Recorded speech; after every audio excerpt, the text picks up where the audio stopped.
definitely shout out New Jersey. This is my home state, proud native son of Jersey City and a proud Rutgers boy from New Brunswick, Rutgers College, a proud educational opportunity fund student from Rutgers back in the day. I actually, Ms. Thorpe, if you would not mind, I'm going to be taking notes as you're asking me questions as well, because I take these things very seriously. So I saw in an interview you did with NPR about your latest book, When We Free the World, in reference to arming Black children in a world of racism, you said to use love. Specifically, you said you still have to love, you still have to have love, even if people don't love you. You still have to go through this world with love, no matter what. And I think that's beautiful. And I know this is something that's hard for people, and angry people tend to ask why. So my question is, can you explain the purpose of loving anyway? Loving despite. I don't think that I want to start with the anger part first and then come to the love part. There's actually nothing wrong with anger.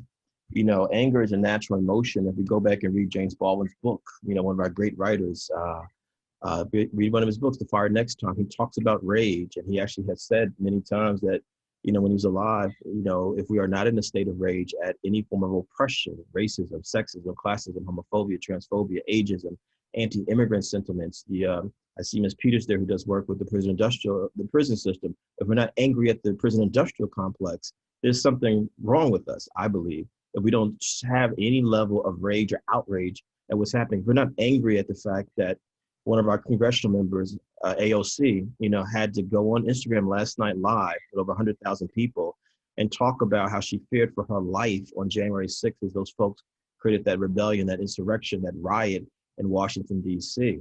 So I think anger is a natural human emotion, that we should never shy away from. The only thing I say to people, because of my journey as an activist for 36 long years, since I was a teenager at Rutgers University, is that we have to make a distinction. Here's proactive anger and here's reactionary anger.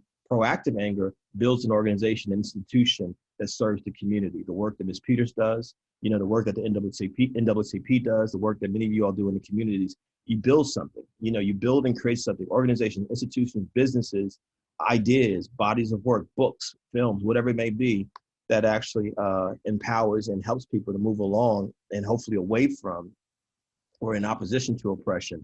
Reactionary anger destroys. And so I just want to make that distinction that ain't nothing wrong with being angry. It's just what kind of anger are we participating in?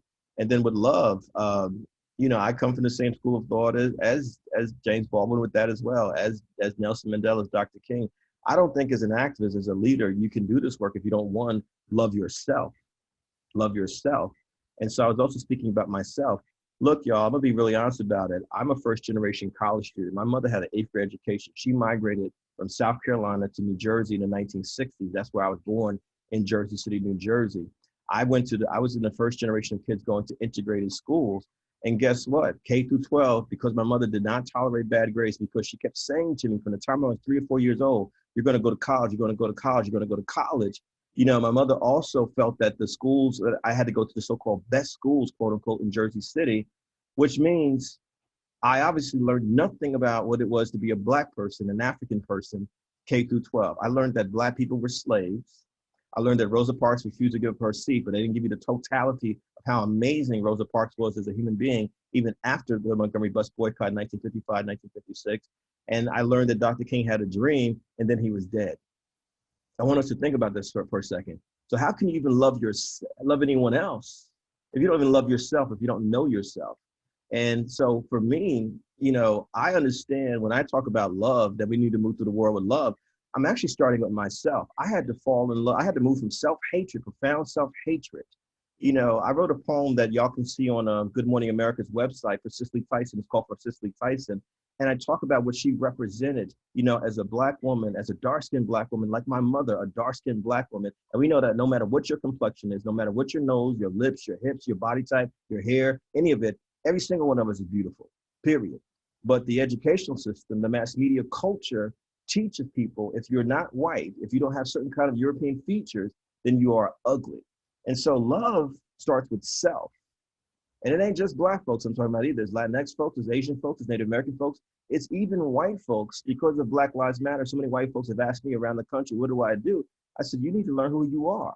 You know, who were you before this word white got designated on you that taught you that white is superior, that white supremacy is the way which you should participate in? And so love means we got to do a deep dive into ourselves. And I think once we do that, then we can begin to say, you know what, let me bring together, as I do this work of self-love consistently every single day, affirming myself, let me also understand that everyone in this space, no matter what they look like, no matter what their background, are also parts of the human family. I don't want to do the binary thing of brothers and sisters because I don't want to offend anyone who may not participate in those two gender identities, but the human family, the human family. And so I think love is a revolutionary act. It's a process, it's a journey. And when we live in a society that has taught us hatred in so many different ways, it means that you got to spend every day of your life fighting for love.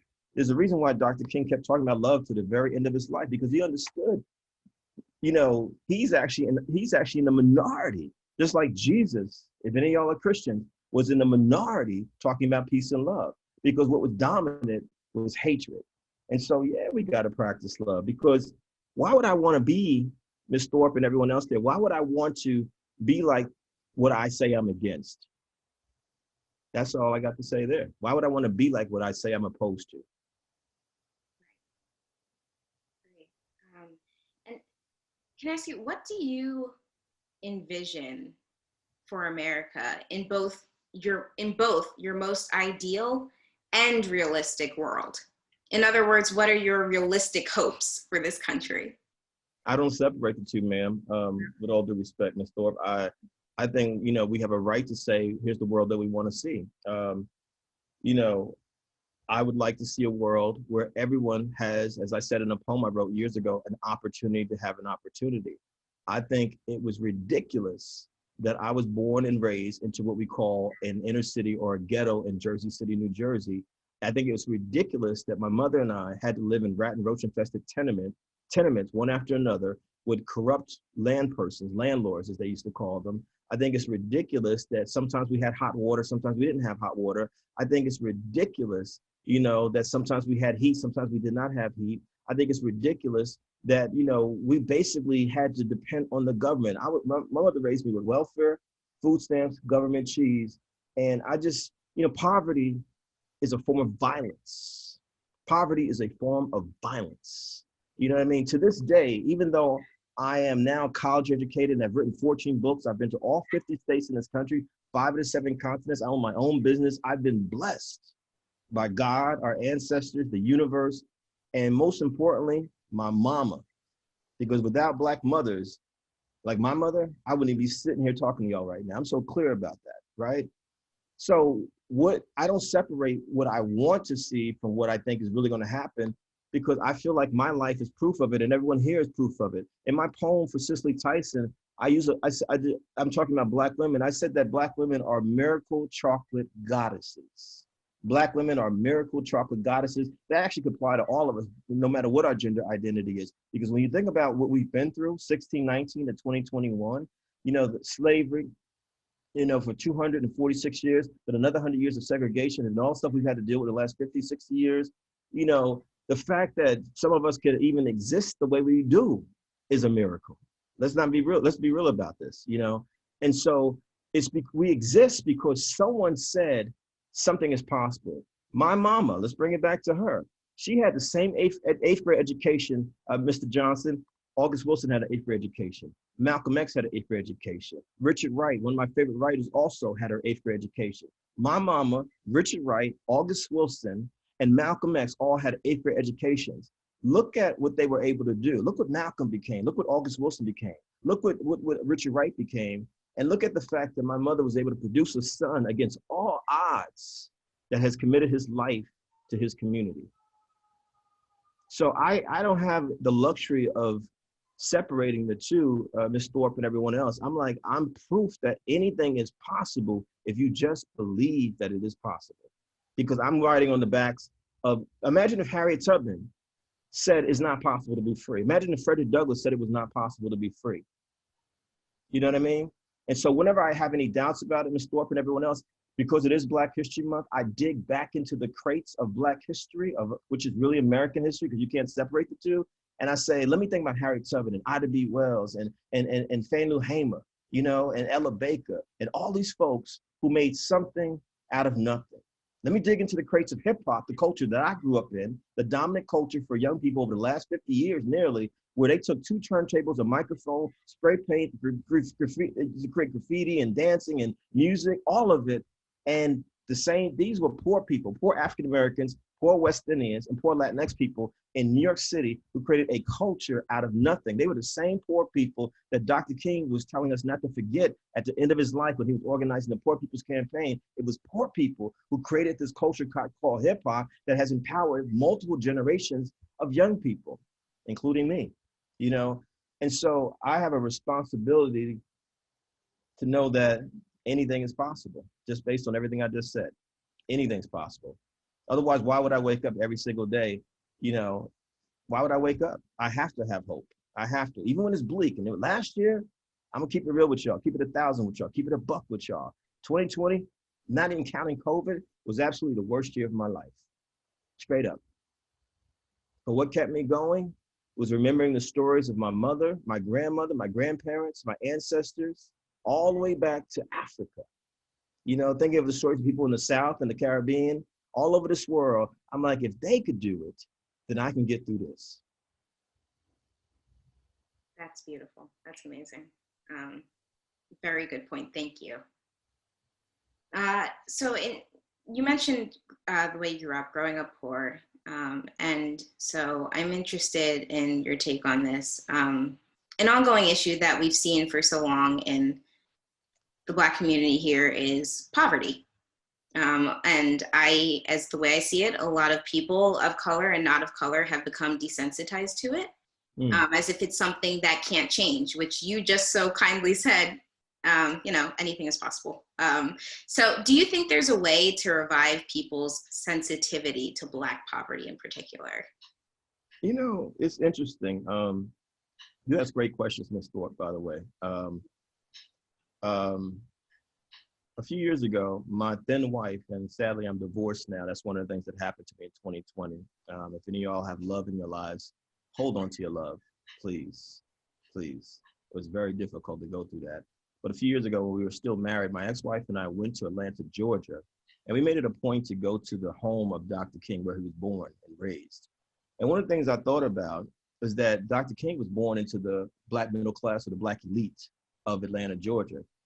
His father and his grandfather had been ministers. He came from privilege, basically, But the difference then, being born in 1929, January 15th, as y'all know, 1929, and say being born in 1979 or 89 or after, is that Black folks all lived in the same communities. And so you saw middle-class Black folks and poor Black folks living in the same place. So even if you came from a household like me, where I had no father at all in my life, nothing, you could at least walk out your door and see Black men doing things in your community. You could at least walk out your door and see folks who were teachers, who were doctors, who were dentists, etc. But once we got integrated and began to move away from the Newarks, the Plainfields, y'all know what I'm talking about, the Jersey cities, what we ended up leaving behind was an underclass of Black people who had to fend for themselves. I'm gonna say this, one of the reasons why I'm a writer, and God rest her soul, and God rest his soul, Mrs. Lillian Williams was my 12th grade English teacher in Jersey City, New Jersey. And her husband was Dr. Franklin Williams, who was the first Black school superintendent in Jersey City, New Jersey. They were some of the few Black middle class and Black professional folks who did not move away from their connection and their commitment to Black people who are struggling and poor. Unfortunately, a lot of us, and I'm not saying you have to live in the hood. Let's be real about it. Malcolm X actually lived in Queens, New York, as he was commuting every single day back to, in a middle-class community, in a house, but he would commute back to Harlem because he understood, I got to do the work in Harlem. I got to do the work in Plainfield. I got to do the work in Newark, New Jersey. Y'all following what I'm saying?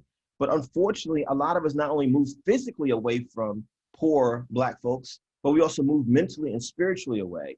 And we start to take on the value system of the dominant culture of white culture in this country, which has a reckless disregard for poor people. And we know that reckless disregard means poor people who are white, Black, Latinx, Asian, Native American. It doesn't matter what their skin color. It doesn't matter what their race, because the nature of capitalism, which is something that Dr. King talked about at the end of his life. And we really love Dr. King. Y'all know, we know here, that you actually should read his whole story, study his whole journey, including his Vietnam War speech in 1967, where he's critical of this thing called poverty. And so what he was saying at the end of his life, Ms. Thorpe and everyone else, what does it matter that you can now sit anywhere on the bus if you ain't got no money to get on the bus? What does it matter that you can sit at the lunch counter if you have no money to buy a hamburger, to buy a sandwich?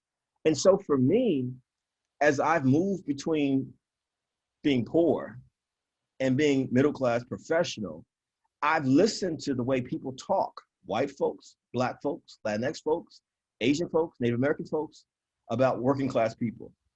How we'll refer to people as ghetto, quote unquote, hood, quote unquote, ratchet, quote unquote, rednecks, quote unquote, hillbillies, quote unquote. Y'all know where I'm going with this. And we don't even realize how we participate in classism. You know when I first realized how deep classism was?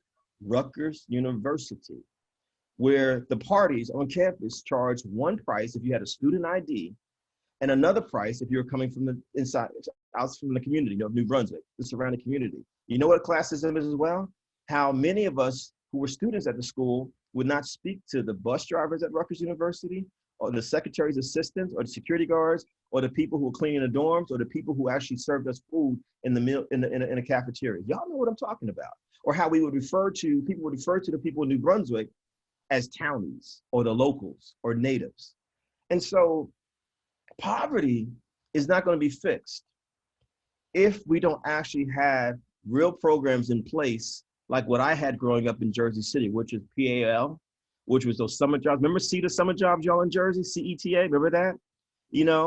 It was a whole bunch of things in place. If I wouldn't have gotten to college if it wasn't something for the Educational Opportunity Fund, which was created by a Republican, Tom Kean, when he was a state representative back in the late 60s, that made it possible for poor people to go to college. There were programs in place basically to catch us. They weren't handouts. They were like, we realized that this country has not just been slanted against people because of racism and sexism, if you're a woman, but also this thing called classism, if you're struggling and poor. And so, this is the work that we have to do. And I'm going to keep it 1,000 with y'all here. Leadership has to have a plan.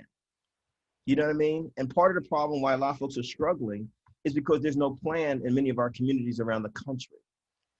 I'm gonna say it again. I've been to all 50 states in this country, which means I've been to every city, major city you can think of, medium-sized city, small town, small city. I'm like, how is it possible that every city looks exactly the same? They all got fast food restaurants. They got soul food or Caribbean spots. They all got a lot of churches. You all got a lot of funeral parlors. You all got a lot of barbershops and beauty salons. And many of them, if they have a supermarket, it ain't that good. You know what I mean? And they all have check cashing places and rental centers. Y'all know what I'm talking about. Y'all know what I'm talking about.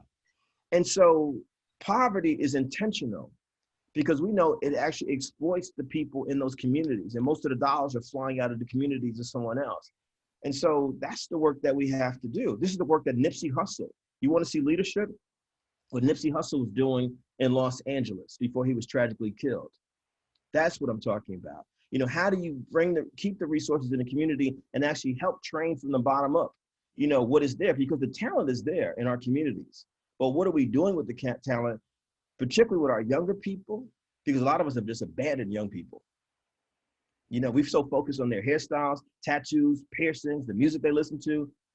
I'm like, yo, you might actually want to listen to young people, and they'll tell you everything that's going on in the community and what's needed in that community. And so, poverty is not going to be addressed until we get serious about it and create and sustain the kind of programs that literally, Ms. Thorpe and everyone, saved my life and made it possible for me to be sitting here right now. Notice what after school programs. I'm a writer because of all the things that I was involved in around the arts as a child, as a young person. That's what empowered me to be where I'm at. Thank you. I have a two-part question here. Yes, ma'am. As someone who's seen America through different phases in terms of racial relations, do you think America has come as far as you expected it to in this time? And in what ways do you think former President Trump's time in office has changed or stained America forever? If you think that. Yes, ma'am. With all due respect, I think that we should just call it what it is. It's called racism. You know, Bell Hooks, one of our great Black scholars of the last 40 years, she's written over 40 books in 40 years. We'll hear about Michael Eric Dyson, Cornell West, folks like that. Please study closely Dr. Bell Hooks. She says we got to have the courage to name the oppression, name the systems of oppression.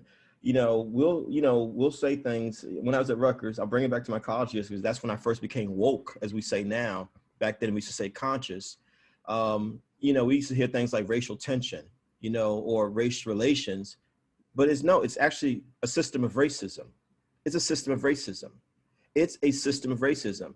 Back to Miss Peters, she's working around the prison reform. Am I right, Miss Peters? Just nod your head. Why is it that most of the people in the prison system in this country are Black and brown people? That's called racism. Why is it that Kevin Powell can grow up in a public school system in New Jersey, where I was born and raised, and barely learn anything about the contributions of Black people to America? Not just music, not just entertainment, not just sports, but every aspect of it. That's called racism. Why is it that I can go to church in New Jersey and New York when I was a child, a youth growing up, and everywhere I went, the image of Jesus was a white person? That's called racism. Columbus discovered America. That's a lie. That's called racism. Washington was the father of this country, never told a lie. That's a lie. That's called racism.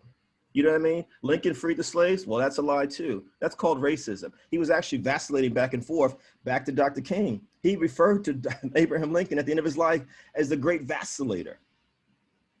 You know what I mean? And so I think we have to have the courage to call it what it is. It's racism. And has it shifted since I was in college at Rutgers University in the 1980s? Absolutely not. Not an inch. Because guess what? When I was in college at Rutgers University, we were dealing with the racism of the college, the university. We were dealing with them trying to get rid of Black professors and the Africana Studies department, our Black Studies department.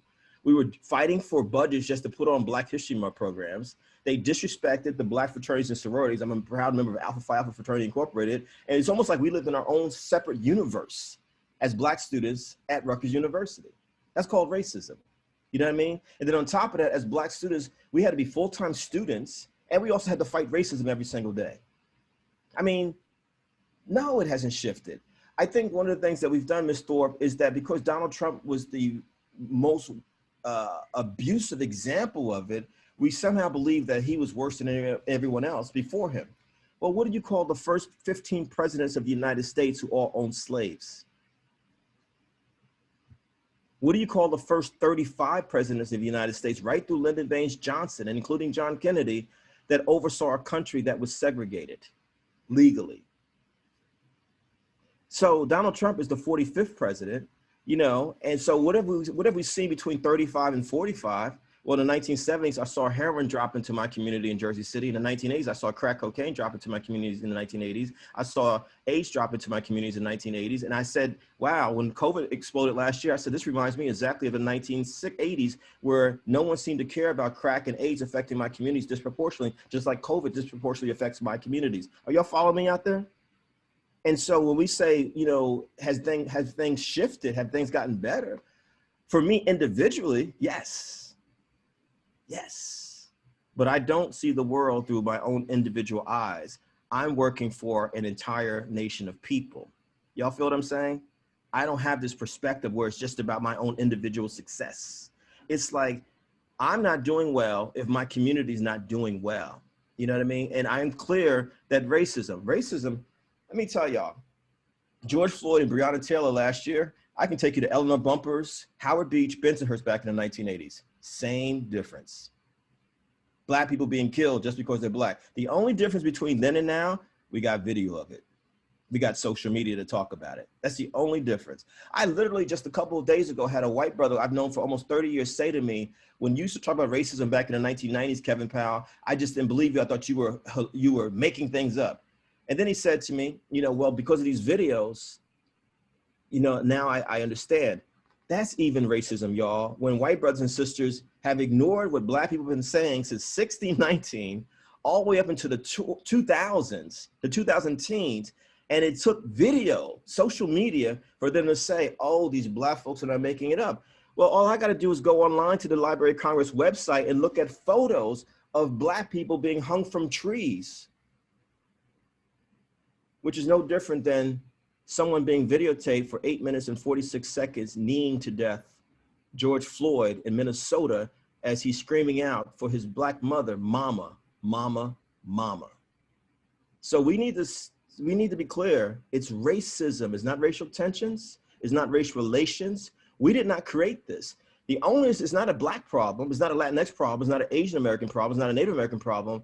White sisters and brothers, I think, have woken up because of Donald Trump, but they can't go back to sleep now that Biden is in office. They need to understand that this is still a problem. The work that Ms. Peters is doing is still a problem when you see more Black and brown bodies going to prison. You know what I mean? When I go to schools, to visit schools in places like Jersey City, like the last place I physically visited was PS 15 in Jersey City, where our kids are struggling to read and there's barely any resources for them in 2020. That's called racism. That's called racism. That's called racism. Thank you for that correction, because that is extremely important to make clear. Thank you. Now I want to pick your brain a bit as I know you ran for Congress previously. So twice, yes. And so I'm curious what your thoughts are on these stimulus checks. Are they a good idea? Something that's been brought up many times is that there are a fair amount of middle-class people who have just been, receiving and saving them, but didn't actually need them. What's your view? Is this the best we can do? Well, I mean, what we need in America, honestly, the only time in American history, and those of us who know history, where we've really, really sought to take care of as many Americans as possible is really during the 1930s, the Great Depression. FDR, the New Deal, and all the relief programs that existed. We know how devastating the Great Depression was for this country. And so they had to institute things that would help bail people out. Americans, our citizens, our people, this is our country. We belong to this country. You should take care of us if we're struggling. I mean, Social Security came out of that era of FDR, the New Deal. I'm not saying that it was perfect, but when I think about it, like, for example, I'm a writer, I'm an artist, I'm a creative person, in addition to being a civil and human rights activist.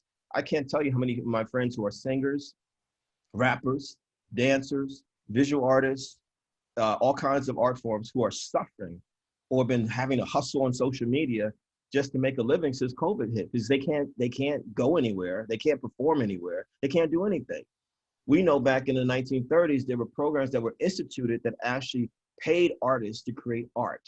Murals, if you're a painter, if you're a visual artist, Wright, if you're a writer. In fact, people like Richard Wright, who I mentioned earlier, were able to benefit from those programs.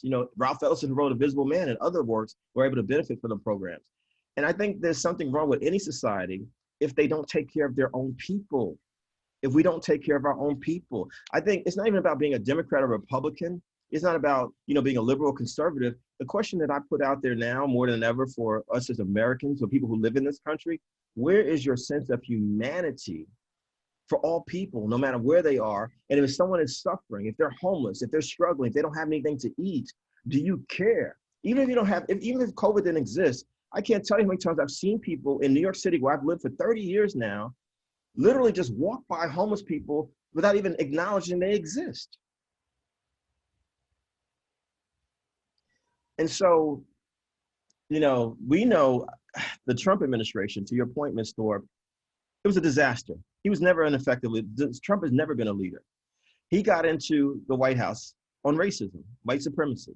He appealed to white nationalism, and that's how he was elected. And unfortunately, let's bring it back to class issues and not understanding the nature of poverty. Let's not forget that when Hillary Clinton was running against him in 2016, when she referred to those working class white folks, poor white folks, as the undesirables, I said she just lost the election because she just dissed poor white people. And we know that Donald Trump doesn't care about poor white people. Folks like him just want their votes. But because they're white and he's white, he's able to appeal to them via white nationalism. And Hillary Clinton is perceived to be elitist, a snob, because she referred to them as undesirables, which is why I say to people all the time, you can say whatever you want privately, but if you're a leader, you might want to think twice about calling people names publicly, because it says that you have no real understanding of where people are. Y'all with me out there? So the hope is, and I'm reading, as before I got on this call, Ms. Thorpe, I'm reading every single day what's happening with the Biden administration. They've got to fix this. I mean, we've got over 300 million people in this country. We've got over 300 million guns in this country. So we clearly have an issue around violence. We also have this issue of COVID, which is massive. And we got folks who are anti-vaccine, anti-mask, they're anti-everything. We also know that people are going state to state and all kinds of, and people are resisting any kind of guidelines in their states. We know this. We know that we got to stimulate this economy. We got to create job opportunities. We got to make sure people are not suffering. I mean, the fact that they're saying so many people are hungry right now.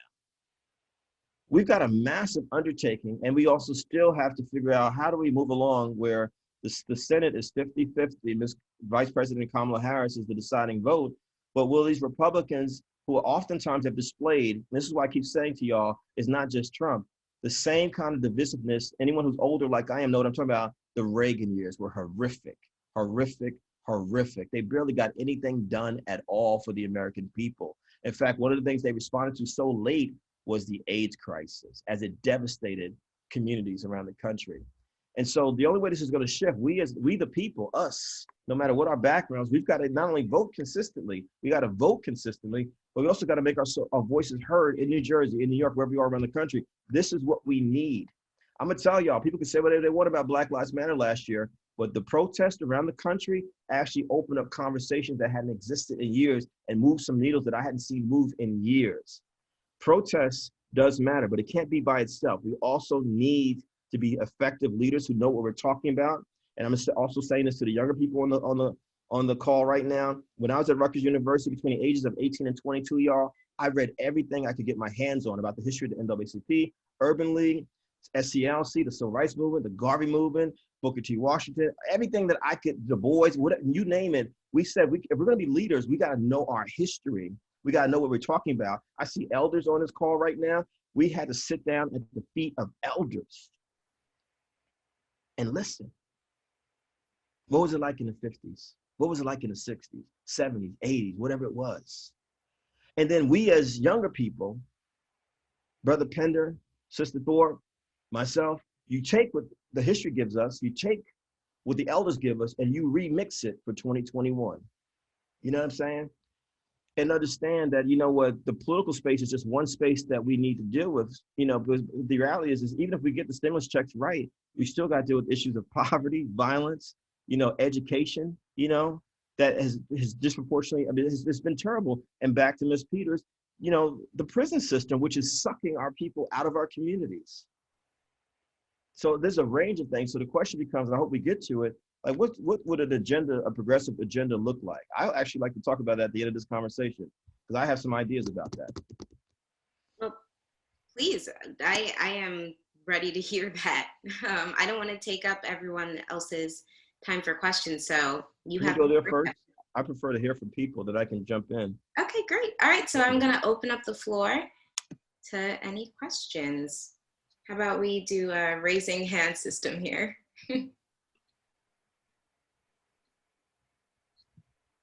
Thank you, Crystal, for saying deplorables. Did I say the word wrong earlier? I'm sorry. What did I say? Undesirables? Let's just go with deplorables. Well, that is what Mrs. Clinton did say. That is what she said, yes. Yes, ma'am. Brianne, please go ahead. Thank you very much for being here. And also, you know, it's very good to work with you again. And so I wanted to just highlight, you know, how overwhelmingly powerful the movement was this and has been. The Black Lives Matter movement has been this past 2020 and over the summer and everything. And then bringing it into the work that I do and that we all do, you know, together periodically with the criminal justice reform. You know, New Jersey has a 12-to-1 sentencing disparity for Black to white, which is insane, right? Yeah. It's the most racist system in the nation. So we've got to get back to caring about it, right? Because we can't just go, you know, care over the summer and then not anymore. Like, so Edna Mann, the Clinton Correctional Facility for Women, they actually just suspended 30 plus staff members for their violence against the inmates there, right? So so we've got to start caring again, right? We have to start like verbally and outwardly caring, because these are our brothers and sisters behind the wall, whether we know them or not. These people come from our communities, from your communities. Again, I can easily say, listen, this doesn't bother me. This does not, you know, this is not my community, but I want to be able to use my privilege that I'm privileged enough not to have seen, you know, behind the walls, but, you know, that's why, like, I do this every day, because I want to make sure that our communities, that the communities that, you know, I actually did not grow up in, those doors stay closed, right? So I wanted to bring that to you. You did bring up programs. I'm so glad that you took advantage of programs when you were younger. What frustrates me about programs, though, politicians now just throw them at children, right? Like Newark school systems, they tend to just, like, here's just another program and another program and another program. And it winds up getting frustrating to me and some of the juveniles or youth that I work with, because they're like, well, what's a good program? What's a bad program? Like, here's another program. Nobody's actually working with us instead, right? So how do we kind of filter that? That's the question I have for you. Like, how do we navigate that? How do I direct them to navigate that end? That's a great question. And thank you, Sister Peters, for being an ally and being consistent with the work. And as, you know, many people have said, there's nothing wrong with having privilege as long as it's tied to a sense of humanity, you know, and I think that's really important, because some of us even are ashamed of who we are if we're white, or if we happen to be a man dealing with gender issues, or happen to be middle class or upper class. There's nothing wrong with privilege. I mean, Dr. King came from privilege, you know, but look at what he did with that privilege in support of other people. I mean, think about the last act of his life. He's in Memphis, Tennessee with sanitation workers. That's an incredible thing. This is a man with a PhD, a Nobel Peace Prize winner, but he understood he valued the humanity of these garbage men, these sanitation workers in Memphis. I don't live in New Jersey, and I've not lived there in a long time, but I can answer it generally. Sister Peters, for me, when I refer people to programs in New York City, especially Brooklyn, where I live, which has like 3 million people, there's a lot of people in Brooklyn. I just go by my network of folks and saying, what are the viable programs? Like, what are the viable prison reentry programs? What are the viable GED programs? What are the good, you know, job training programs? What are the ones that are ripping people off? Where's the, you know, the electrician program that's actually getting people jobs? And where's the ones just taking people's money and leaving them with more debt? You know what I mean? And I think that we, if I can speak generally, a lot of times we as progressive people, and I'm not necessarily saying anyone here, because I don't know you all, but what I see in New York City, a lot of us operate in these silos where we're kind of thinking we have to be this all end all be all. I refuse to do that.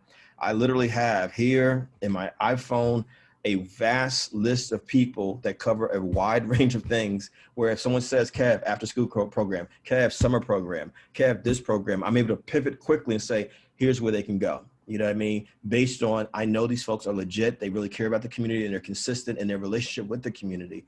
Because we do have people, unfortunately, as you said, who pop up, and their whole thing is just nonprofit organizations, which is supposed to be serving the community, but they're actually ripping off the community, hustling the community, pimping the community, so they can get more grants to pretend to be serving the community some more. Y'all know what I'm talking about. Oh yeah, definitely. You know, and we also, again, back to young people, we think that young people are not intelligent. And actually, young people are always intelligent, have always been intelligent, and game recognizes game. They know when someone actually loves them, just like I did, and they know when someone could care less about them. It's just for a check. You know what I mean?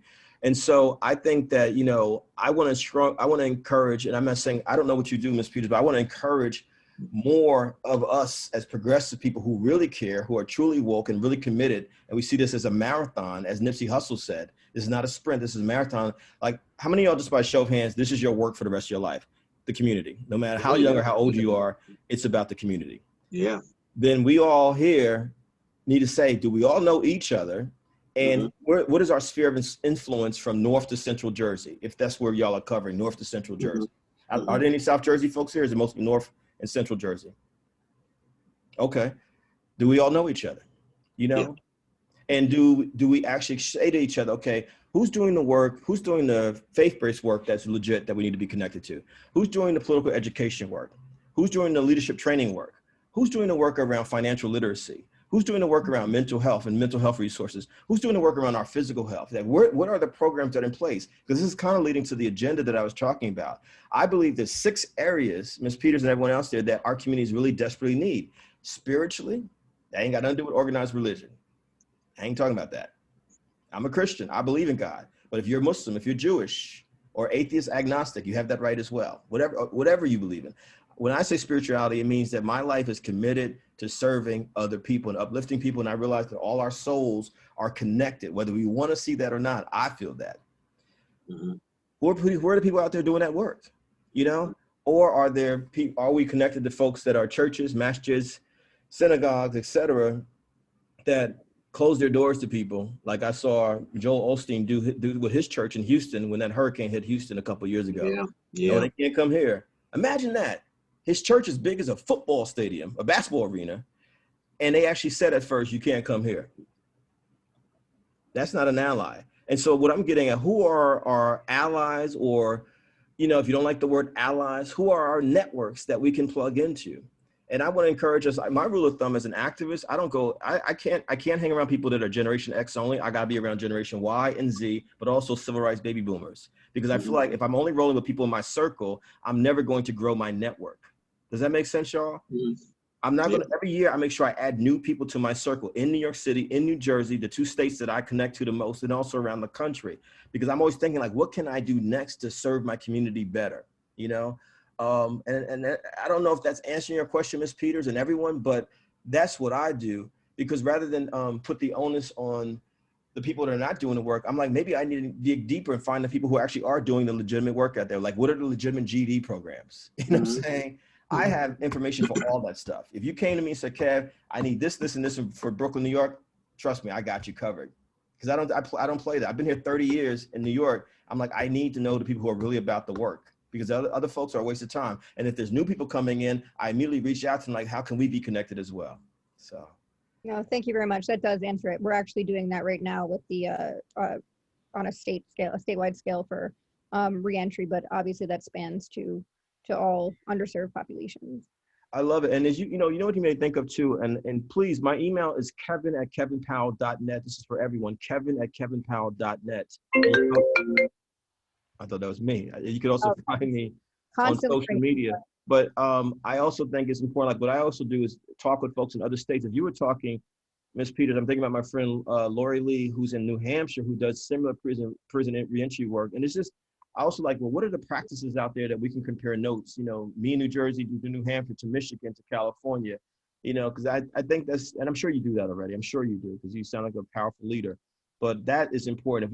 All movements are local, but I think we also can't afford to just be in a bubble. Like, we got people in New York who never leave New York. And y'all know how New York folks feel about us in Jersey. I'm like, y'all are bugging. You might want to learn about New Jersey instead of dissing New Jersey. You know what I'm saying? Got my John Jay College. Are you from New York? I lived there. I lived in Harlem for 3 years to go to John Jay. Okay, cool. So you know how thank you. Yeah, absolutely. I'm gonna drop your email in the chat for everyone. What was it, Kevin? @kevinpowell.net. Thank you so much. Yeah. Any other questions, thoughts, pushback? I have one for you. What do you think is the difference between the stimulus program? My name is Bruce Morgan. The stimulus programs, how's that any different from the anti-poverty programs of the 60s or the GI Bill post-World War II? You know, because every time the government does something to rise all boats, once our boat starts floating, they cut it down. Because I'm thinking of the anti-poverty programs. Next thing you know, they flooded our communities with drugs. After World War II, they redlined us. You know, it's always, they give you a little something, and as soon as they see that we are getting on a little even footing with them, they come and somehow or another change the game. Well, that's an interesting and powerful question, Mr. Morgan, and thank you for it. What I think about Bruce, please. Just out of respect to everyone, I appreciate it. My mom was from South Carolina. I was just tell me about it. I just think, you know, we know the GI Bill helped to grow the middle class in this country coming out of World War II, but it really was mostly white brothers and sisters, white folks. It wasn't really a lot of us that were benefiting from it. Right. You know, it's interesting when people were attacking affirmative action, all the way back to the time when I was at Rutgers University, I would always point to the GI Bill. I said, well, that was a form of affirmative action for white folks, for real. You know what I'm saying? Mhm. It actually benefited the white middle class or grew the white middle class. It actually even led to what we now know as suburban America in a massive way, the expansion of it in the 50s and 60s and 70s. I think it's different than the anti-poverty programs, because the anti-poverty programs were a reaction to all the protests in the streets. Because imagine what America would look like, y'all, if the civil rights movement had never happened. Mm. Imagine what America would look like if the civil rights movement had never happened. And we know the heart of it was from 1955 to 1968, even though we know the work was happening before 1955 and things continued after 1968. And so I think that's little different. When I think the parallel that I see, Bruce Morgan and everyone, is between the anti-poverty programs and what I'm seeing now is reactions to Black Lives Matter, because you see all this movement happening. Like, what do we do now? You know, what do we do with all this anger? Because back then, the thing that was happening was it was anti-poverty programs, but it was also like, okay, we need to get Black folks on TV. We need to get Black folks in film. We need to get Black folks in corporate America. We need to let Black folks into these spaces. In 2020, because of Black Lives Matter, the question now is, how come Black folks are in these spaces and they don't really have power in most of these places? Very different conversation happening. You know what I mean? And I think it's very significant because I know, as a journalist, as a media person for a long time, you know, I even when I was at Vibe magazine writing cover stories on people like Tupac Shakur over and over again and really helping to sell that magazine. And in the 1990s, that became the fastest growing pop culture magazine, quote unquote, in American magazine history. I literally could write an article and it would not touch Black hands again until it got on a newsstand. My editors were white. The copy editors were white. Everybody was white at a so-called urban Black hip hop magazine, because it was perceived that Black people didn't have the skill sets to actually run a publication. Imagine that. Imagine that. And so, you know, there's two things I think about, Bruce.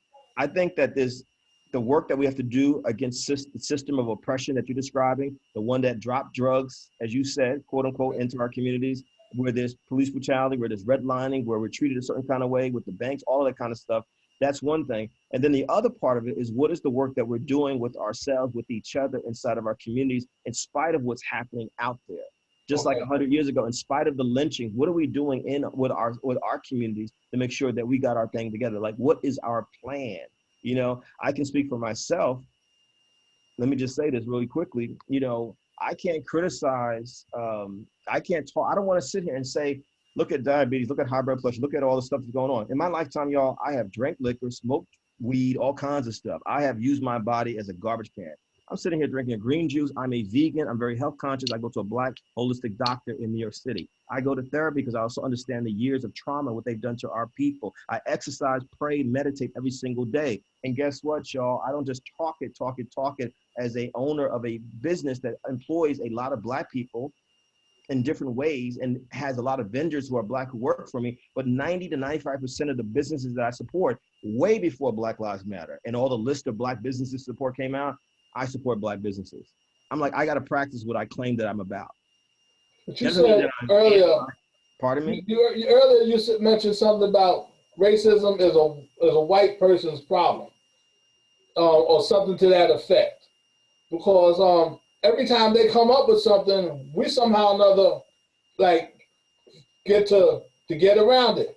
For instance, after World War II, when they started the GI Bill and they built up the suburbs, and Lefrak and that crew, as they building the parkways, they're building low overpasses so the buses can't go out there. You know, it's intentional, but somehow or another, we got us cars and moved out to the suburbs, to Cambria Heights, Queens, over in Brooklyn. You know, I'm from New York. That's why that's my sense of reference. And you see these things happening, and every time they move, basically the goalposts keep getting moving. It's, you know, it's deep. And I love what you're saying, Mr. Morgan. And I agree with you 1,000%. You know, the average white person, there's a few that I've encountered in my lifetime who completely get it. And I love all people. Let me make that very clear, because I want people taking this out of context. No, I understand. However, let me say this. People, in fact, let me give you an analogy. Okay. How many of y'all identify as women on this call? How many of y'all identify as women on this call? Just by show of hands. I have no clue as someone who identifies as a man, what it's like to have to deal with sexism pretty much every single day of my life. No clue whatsoever. You know what I mean? And if and I'm operating from something called male privilege, which means that if a woman says, I don't feel comfortable walking around Rutgers University campus or jogging around Rutgers University campus, or I don't go to certain places because I might be raped, sexually assaulted, otherwise violated, most of us as men are completely clueless to that, because not only are we not women, but we haven't developed the empathy, the compassion to understand what women go through on a regular basis. Am I right, ladies? Correct. Am I correct? That's called Correct. a system of oppression, sexism, patriarchy, misogyny. That's what it is. The same problem exists with racism. Most white folks don't understand what it is to be Black or a person of color in this country, whereas Mr. Morgan just said very, very eloquently, every time we do something, it seems like the goalposts are moved, or like there's this carrot on a stick, and every time you get close to the carrot, someone pulls the carrot stick away. It's horrific what I've had to navigate in my life as a Black person. It's horrific. Back to Ms. Thorpe's point earlier, I mean, it's a miracle that I do have hope. Right, exactly. Real with you. And I'm saying this because exactly, it's very easy to want to give up, because just like with women, I mean, when the Me Too movement exploded a couple years before Black Lives Matter, and they're actually connected, y'all, because what we're saying is anybody, no matter who they are, should be treated as an equal and with respect, and their humanity should be respected 100%. And if we do anything less than that, then we therefore do not respect those people, and we're oppressing those people. That's what it is. okay. And so when you talk about, you know, the goalpost moving, I'll bring it up to hip hop terminology. Biggie Smalls said it in a rap song once: stick and move, stick and move. That sums up the Black experience in America. Stick and move, stick and move. That's what we had, you know. And who is more masterful at improvisation, freestyling, making up stuff as we go along than Black folks? Because we've had no other choice. But what I'm saying, as that's happening in the outside world, what we can't afford to do is also take on the value system of the dominant culture and not do what we need to do with our own communities. You know what I mean? Okay. People always say to me, Mr. Morgan, everyone else, like, Kev, well, do you believe in the human race or do you believe in the Black race? It's not an either or, it's both. There's work that I do specifically for the Black community, and this work that I do in coalition for the whole community, all of us. It's not either or, it's both. Because there's certain needs that I understand, just like where I live in Brooklyn, New York, we got a Chinatown in Brooklyn, not just in Manhattan. We got a Hasidic Jewish community. We got an Orthodox Jewish community. We got an Italian community. We got a Russian community. These communities support each other. And I don't need to look to them as examples, because in my history as a Black person, because I know Black history inside and out, we have done it in our own communities. But something happened to us coming out of the Civil Rights era where we started to think that someone else's Kool-Aid tasted better than our Kool-Aid. Mm-hmm. Someone else's fried chicken tasted better than our fried chicken. Y'all feel where I'm going with this? Yeah. And that's when we began to participate in our own undermining. We know about what Mr. Morgan's talking about, the goalposts being moved, but some of us actually helped to move the goalposts. Bingo. Called internalized racism. So there's the racists, but then there's the internalized racism. Just like with women, there's women who have dealt with sexism, and then there are women who internalize the sexism, and they actually supported people like Donald Trump. Ain't nothing wrong with him, he's my man. I'm like, this man actually said, as he was running for president, grabbed them by their you-know-what, and he still was elected because over 40% of white women in America voted for him. Mm-hmm. So what I'm saying is we need to understand, in my humble opinion, the work is on 3 levels. You know, the NAACP and organizations like the NAACP were founded to deal with systemic racism, this oppression. Mm-hmm. And then there's the work inside the community, Mr. Morgan and everyone else, where we gotta figure out, what does operational unity look like for us? How do we work with each other? And then I submit the 3rd level, which we often don't talk about, is what is going on inside of us? What are the traumas that we're carrying around that block us from working together, from moving forward? I'm a writer, y'all. 14 books. I really wrote 14 books. I take this very seriously. Even the words we use, I am not and will never be a minority. I have no idea what that is. I'm Black. Kevin. I'm an African person. I'm a person of color. Let me just say this. I refuse, when I was coming to Rutgers University, I never heard terms like at risk and underrepresented and underprivileged so much in my life being thrown at me. I was like, who are they talking about? Words have power, y'all. Thank you. Well, Yes.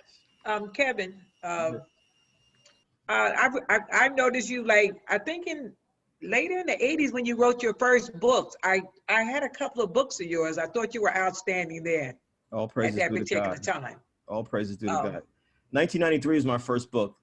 Okay, that's what I'm talking about. In that term, and during that time, I remember, because that's how I remember. I said, Kevin Powell. I know I read one of his books before.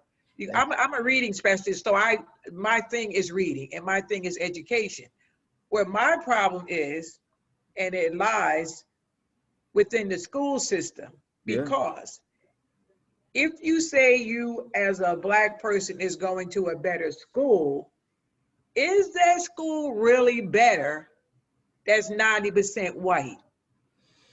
Well, let me. You know, is it really better when you don't, you know what I mean? If there's nothing, because I tell people during the time of the Freedmen's Bureau, the same amount of white women was teaching then as teaching in 2021. So I don't understand how we're gonna, you know, if in this new thing where the people started in the 80s going against education, I'm really baffled.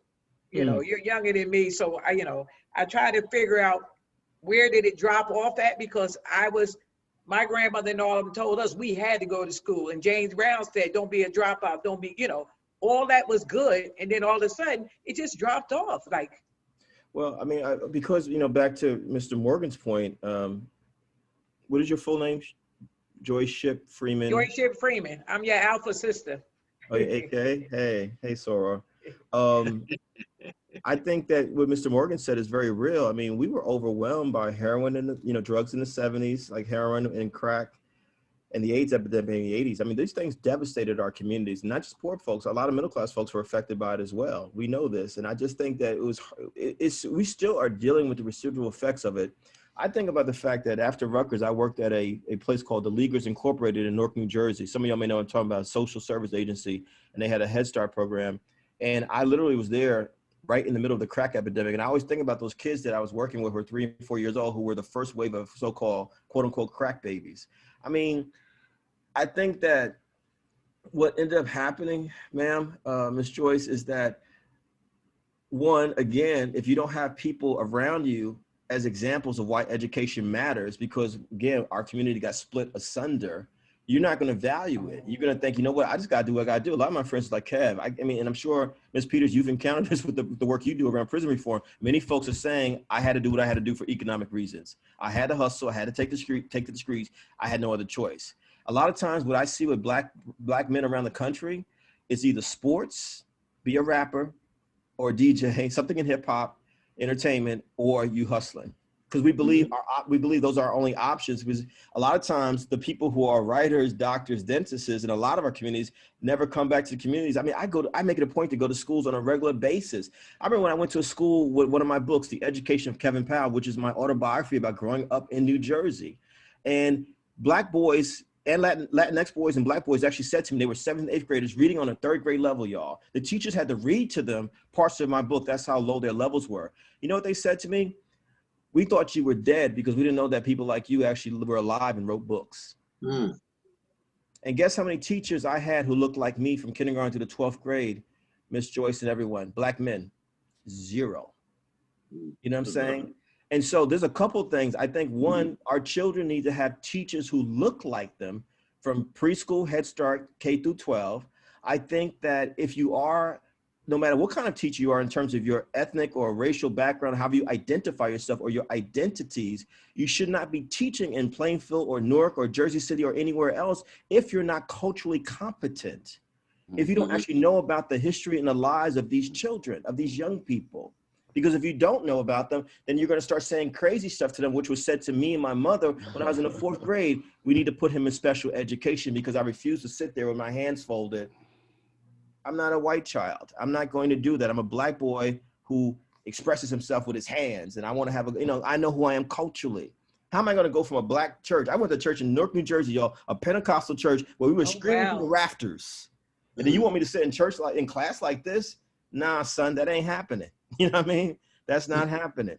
And so I think that's part of it. And then Miss Joyce and everyone, even if the school is 90% white, I think what Black Lives Matter has brought back, which we've been talking about for years. I mean, back in the 90s, they called it either, Afrocentricity, Dr. Malefi and Shanti, or multiculturalism, is that there's a problem with the public and private school systems in this country. It doesn't matter what it is, public or private, honestly, because some of us paid to be miseducated. It's called private schools. The problem is that none of us really learn anything about the totality of the people in this country, which is the point of Howard Zinn's book, A People's History of the United States. Here's he, a Jewish brother, a white brother, who worked in the civil rights movement in the 1960s, and he's working with these black folks and white folks, as y'all know. He realized, wait a minute, I don't really know a lot about who these folks are. Which is why A People's History of the United States is one of the most incredible historical texts I've ever read, because he says in the introduction, for those who have never read it, that I'm going to write this book not from the perspective of people who have been conquering or dominating, but from everyone else. You know what I mean? Which means, guess what? As I was growing up, not only did I not learn about black folks, I had to learn about Latinx folks, or Asian folks, or Native American folks, or Jewish folks, or Muslim folks. I had learned nothing about women, like nothing about women. I learned nothing about the LGBTQ plus community, nothing at all. I learned disabled people, invisible. Y'all feel where I'm going with this? Mm-hmm. And then when we talk about white folks, it was just white, but they really were talking about just English people. So what about the Irish? What about the Italians? What about Polish people? What about nothing? Barely. So I think it's a couple of things, Ms. Joyce and everyone. I think education is the central piece. There's a reason why there's an overemphasis on testing, because that's big business. And it's really not about educating our young people. And then I think there's such a resistance to shifting the curriculum, because the curriculum as it's currently constructed in public schools and private schools around the country supports the notion of white supremacy and sexism, patriarchy, and classism. And it actually is teaching us we're not learning how to be critical thinkers, which is what we should be. Real education means you become a critical thinker, which means you question things, you push back on things. And so I think that when I got to Rutgers University, and it wasn't because of Rutgers, it was because of the caliber of students, leaders there, of different backgrounds. It was also the caliber of some of the professors there. It was the first time I realized, Kevin Powell, your entire education, K through 12, the reason why you were an A student is because you memorized things and you did it better than everyone else in your class. That's why you got an A all the time. You just memorize stuff.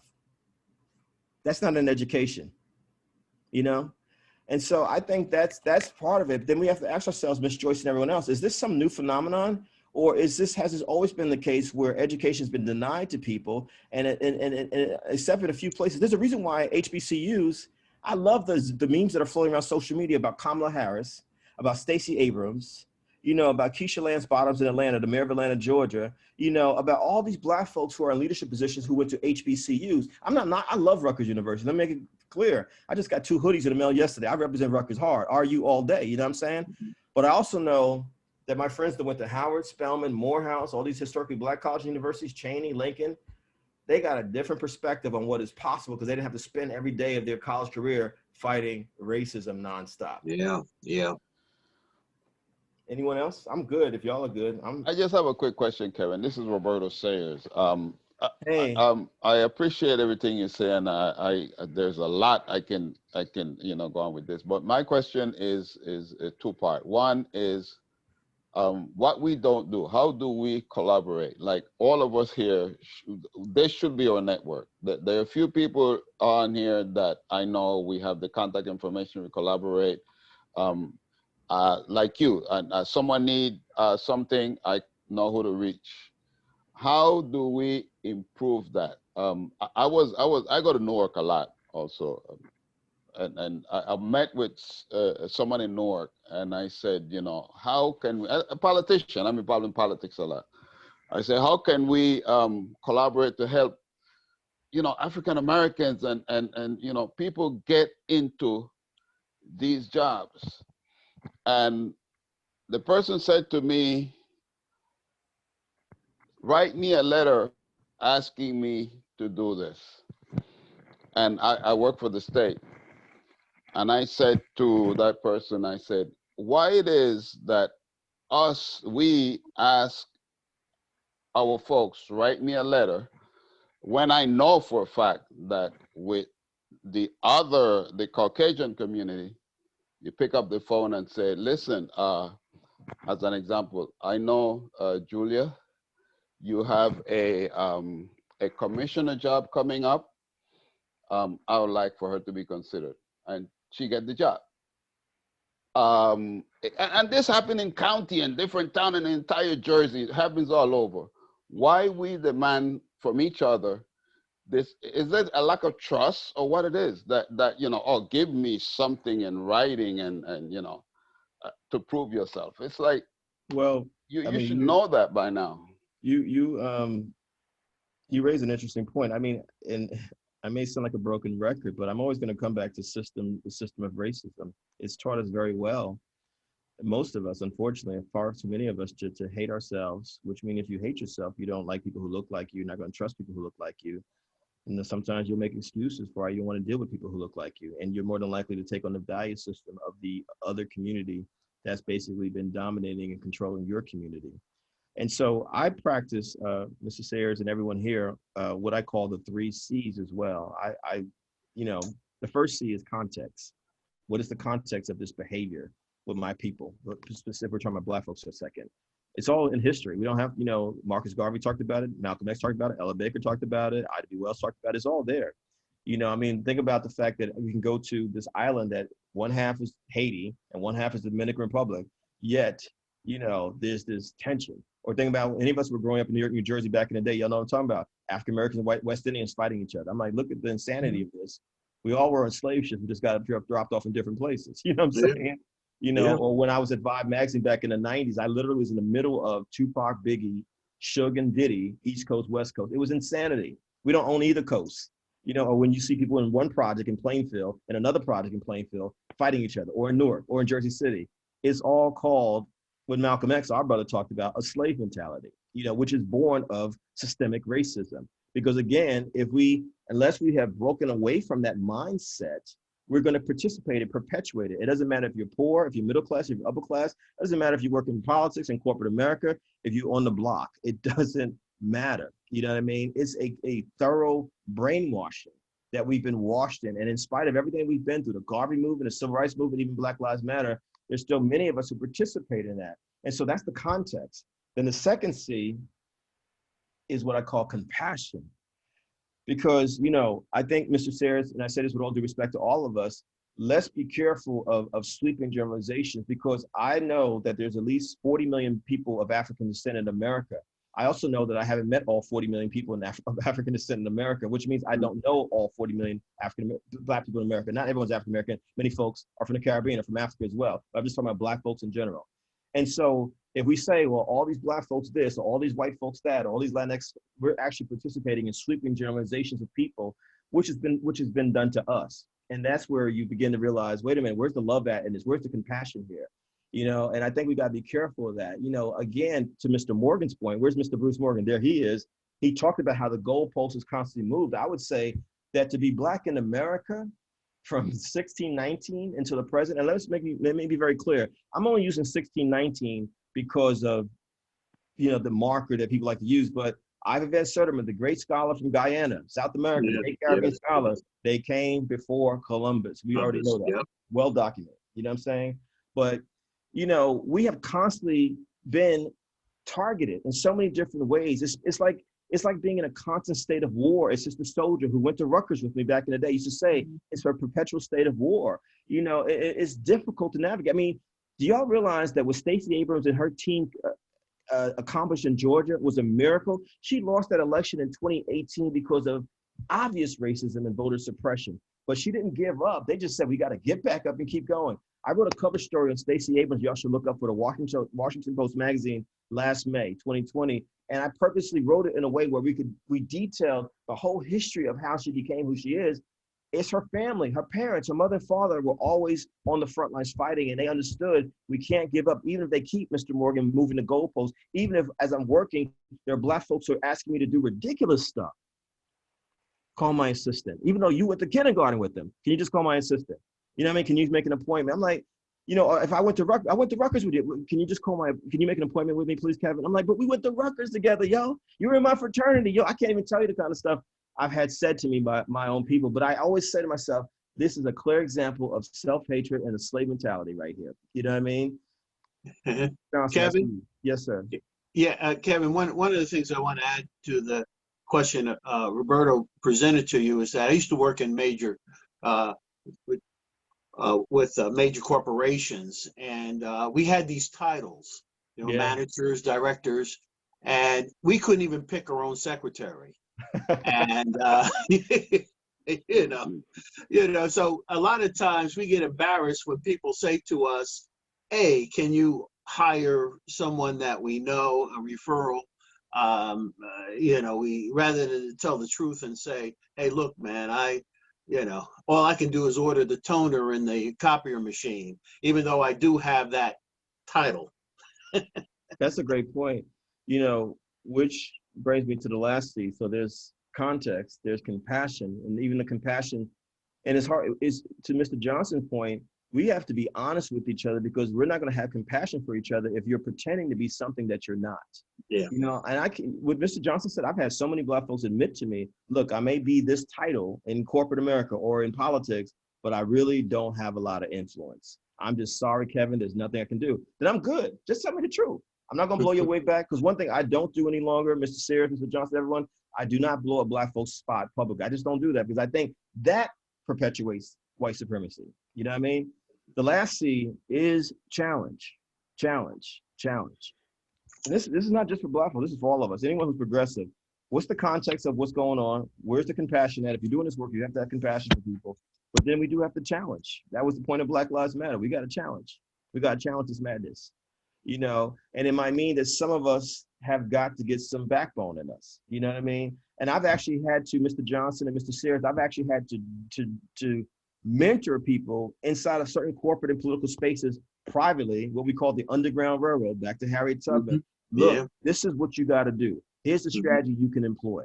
This, you know, I need you to communicate with me. No one needs to know that we're communicating, but this is how it needs to go down. Because we know that some folks are just scared. You know what I mean? They're scared or they're comfortable. You know what I mean? But my thing is, look, you know why? I just wrote this piece, and I'm trying to find a link for it, Miss Thorpe. Thank you for posting the Washington Post one. I just wrote a piece for Cicely Tyson, called for Cicely Tyson, that's on the website for ABC's Good Morning America. You know why it's there?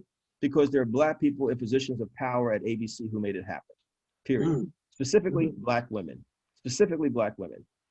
And I didn't have to explain to them how important it was for this sister, whose family came from the West Indies, Nevis, in 1920, and she's born in 1924, and what she represented to Black folks worldwide, particularly as this beautiful, dark-skinned sister in a world where we're often told that if you're darker, you're not even attractive. You know what I mean?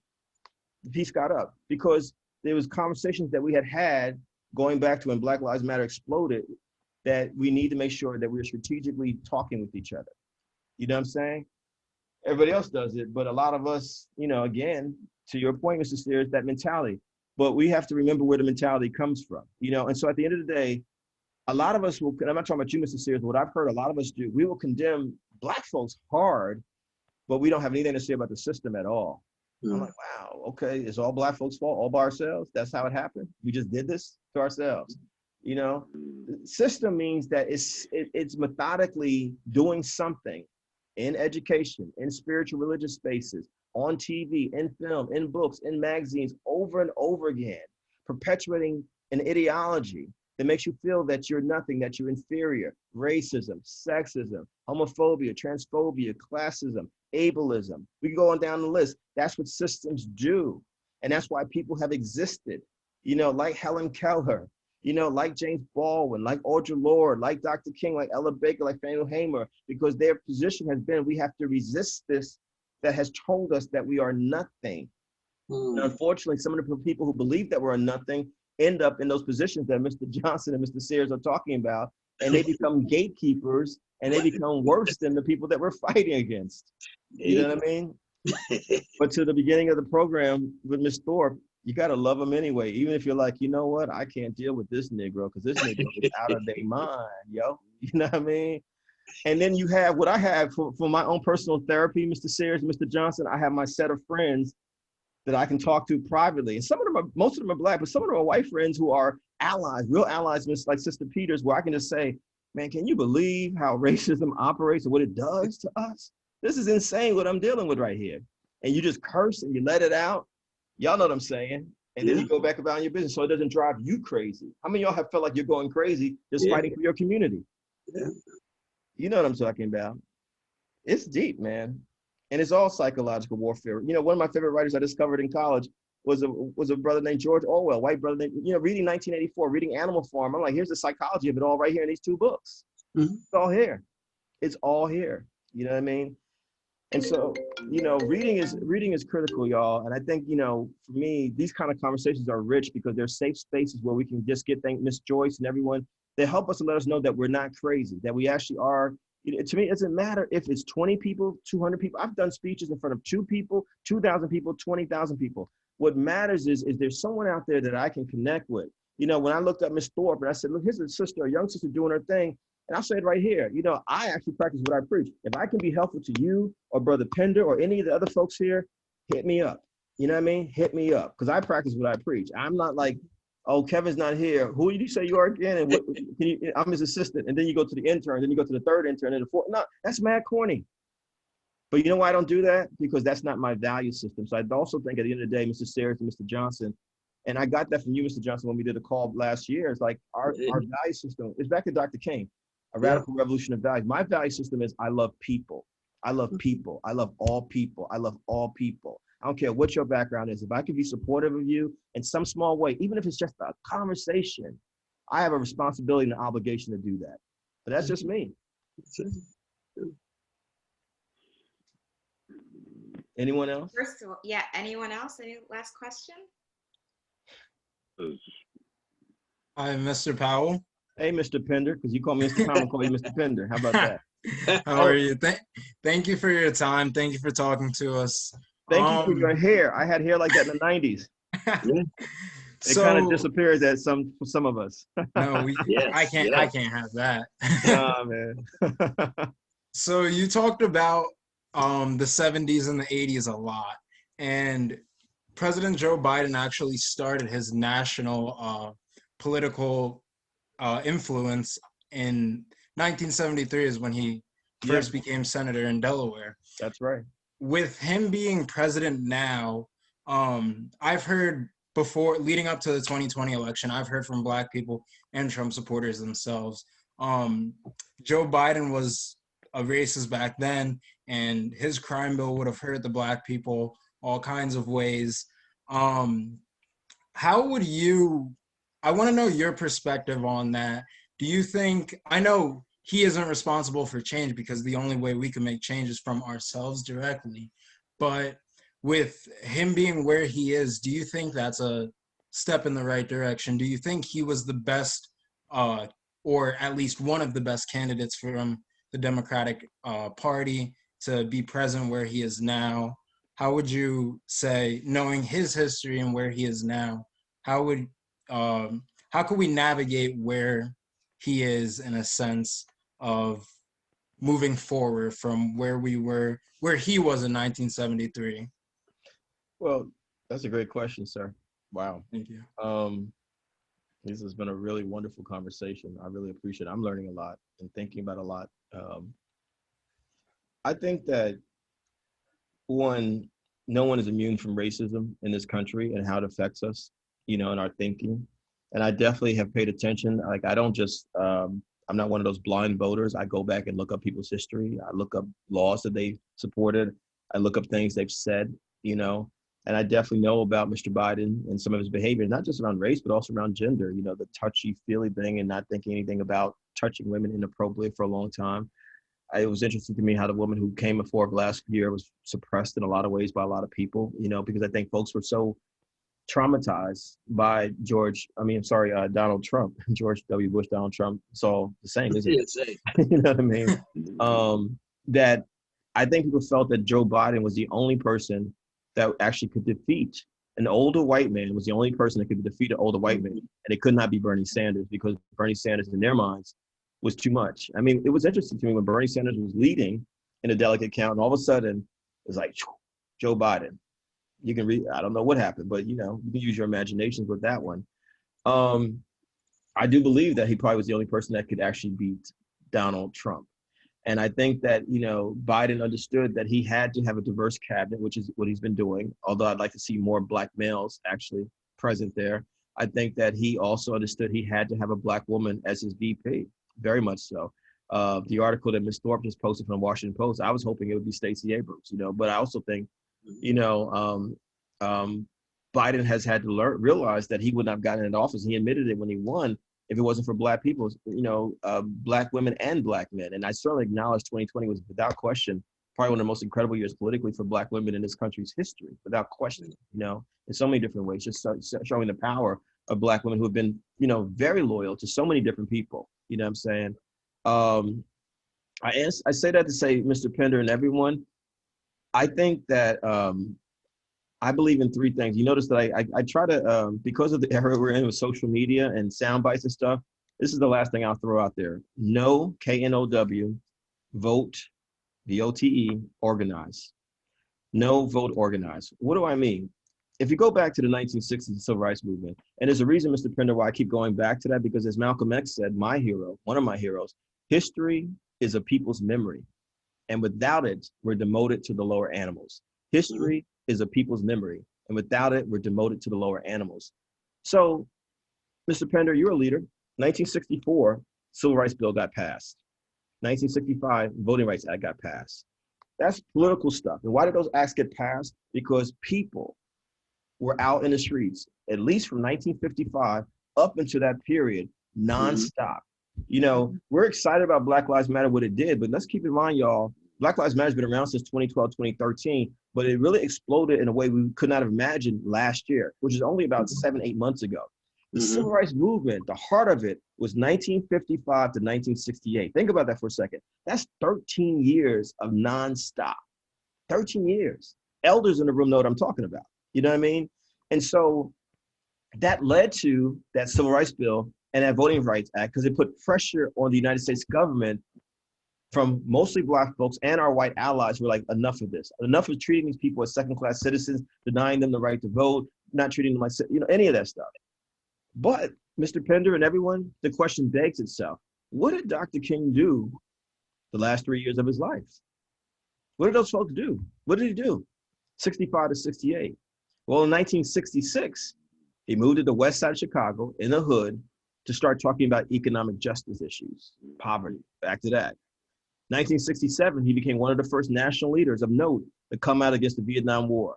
He said we were sending poor blacks and poor whites to fight poor yellow people in a place called Vietnam.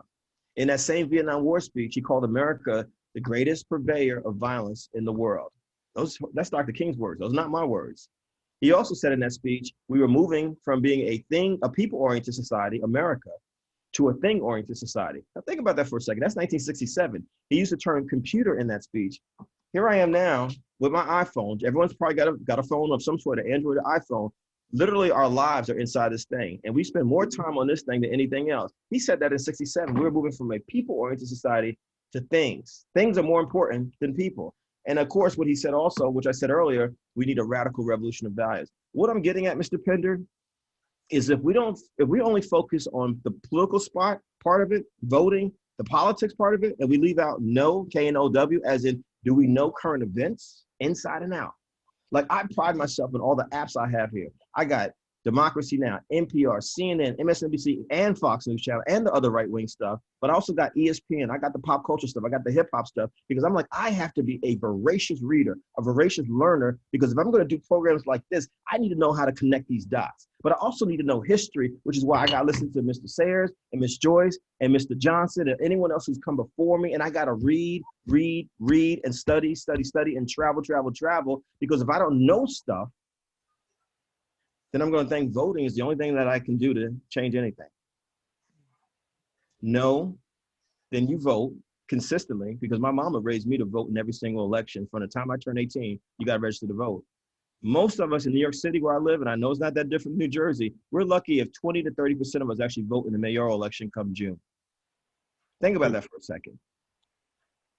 Now to Ms. Peters' work, think about if you don't vote, you know what I'm saying? You're basically saying it's okay to send your kids to jail on a regular basis. You're saying it's okay that your schools and places, you want to say something, Ms. Peters? In all elections, not just for every 4 years. Thank in you. Every election. Every election matters. The DAs, the judges, depending on who's elected in your area, affects everything. So you do have to vote. You know what I mean? But you have to know what's going on. You got to read about these people. And in some cases, you might want to say, well, we need someone else to be running for these positions. Because have you ever noticed it's the same people running over and over again? Because they know most of us ain't paying attention because we're so caught up with this, you know what I'm saying? Which is a big distraction if you let it be. And then the third piece, Mr. Pender, back to Dr. King, well, what did he do after civil rights, political thing, and voting rights? Organize. No, vote, organize. They kept organizing. They kept doing the work in the communities. What is Ms. Peters and other folks here doing on a regular basis? They're organizing. They're organizing. They're organizing. They're organizing. They're organizing. Mary Baraka, the late great Mary Baraka of Northern New Jersey, used to say it all the time, we have to organize. You know what I mean? And we got to stop thinking that politics is the only place that can empower people. You know what I'm saying? Right. No, it's a whole range of things that actually empowers people inside and outside of politics. Just like if any of y'all are sports fans, a basketball fan like I am, there's the inside game, then there's the outside game. You got Steph Curry shooting his threes, but then you drop it into the big man in the middle. You know what I mean? And so what do we do as leaders? What's our game plan? What's the inside game? What's the outside game? And along as we're doing this, am I reading, studying, traveling on a regular basis? You know? And do I know what's going on consistently? You know? And I'm aware of who I am? Am I aware of history? Am I aware of my people different than me? Do I know how to build coalitions with people? You know, am I voting on a consistent basis? Am I participating in my community in a real way? And am I organizing in some way? And I'm not just saying, you know, Twitter, Instagram, Clubhouse, whatever the latest app is, but I'm talking about out there in the community on a regular basis. That's what has to happen. You know why Georgia turned blue last year? Read the Stacey Abrams article that Ms. Thorpe kindly posted. Stacey and all the folks she works with, Black folks, white folks, folks of all backgrounds, straight folks, queer folks, all kinds of folks, they were organizing for the last 10 years. That's why Georgia went for Joe Biden. That's what happened. And she didn't quit. She didn't just, when she lost that election, she could have gave up. She could have gotten a cushy job, but she said, you know what? I got a bigger vision here, which is we're going to make sure we switch this state around because this is not going to work. They kept organizing. So you got to organize and you got to vote and you got to know what's going on. And to Ms. Peters' point, you got to vote in everything. You can't just presidential election. Most of us only show up for the presidential election. I'm like, why is there long lines for the presidential election, but hardly any, when I go to the polls for everything else, there's no one there. No one there. The poll workers just sitting there collecting a check, Yep. you know, on their phones because no one thinks voting matters. That's crazy. And I don't want to. People are not proud to vote. White people are not proud to vote. I'm originally from Panama, and that was one thing we did a lot. We voted. We was proud to vote. In Panama, like in many other countries, you get the purple thumb or you get the stamp on your hand, and you walk around and said, "I voted." Here, it's an honor not to vote.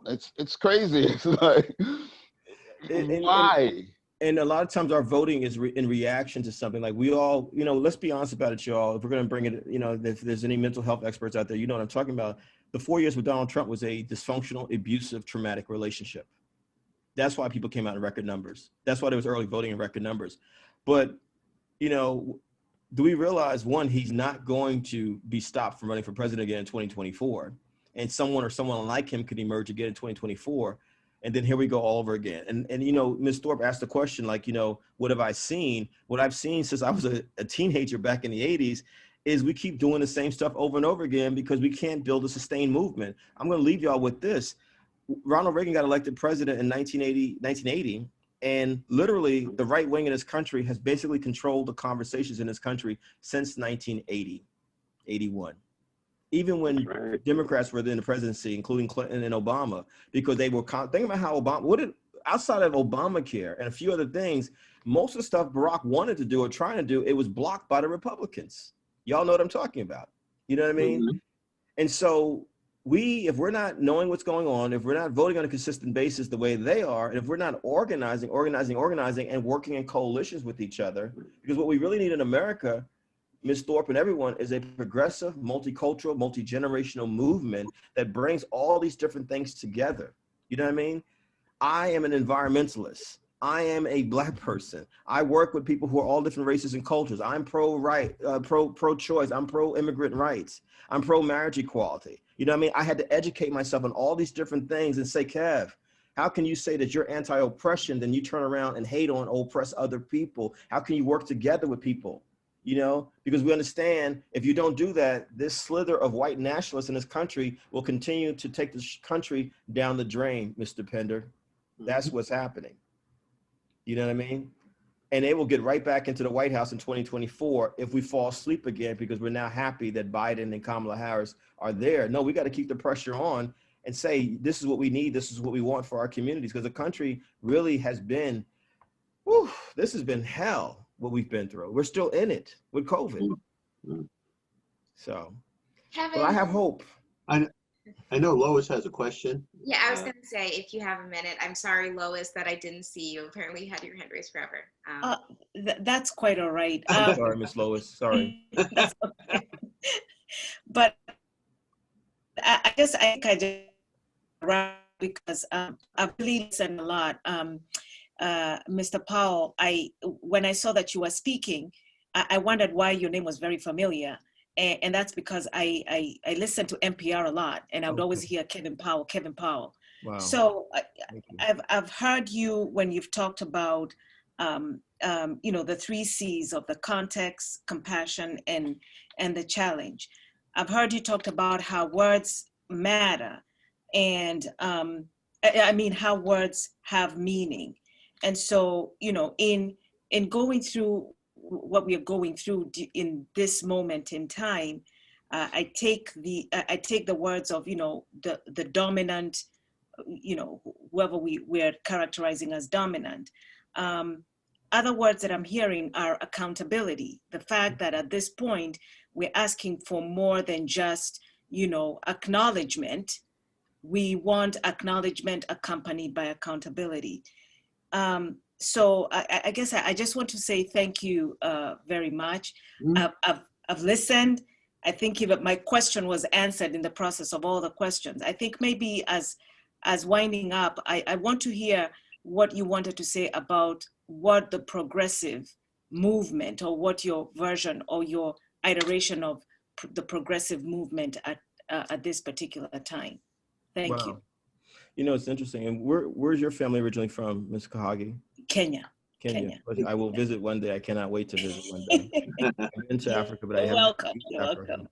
It's interesting because I will bring it back to my alma mater, Rutgers University. When I got there was the anti-apartheid movement happening, and I didn't know what apartheid was. I didn't know where South Africa was. All I knew was South Bronx, where hip hop came from, and South Carolina, where my people came from. And what was beautiful about the anti-apartheid movement at Rutgers is that you saw these folks of different backgrounds working together to end our school's relationship with businesses that supported that regime in South Africa. But then it fell apart, because unfortunately a lot of the white students wanted to lead a movement that was centered around Black people, didn't understand power sharing. Where do I want to go with this is what I've been saying everywhere I go, that we have to share power. There needs to be real power sharing here.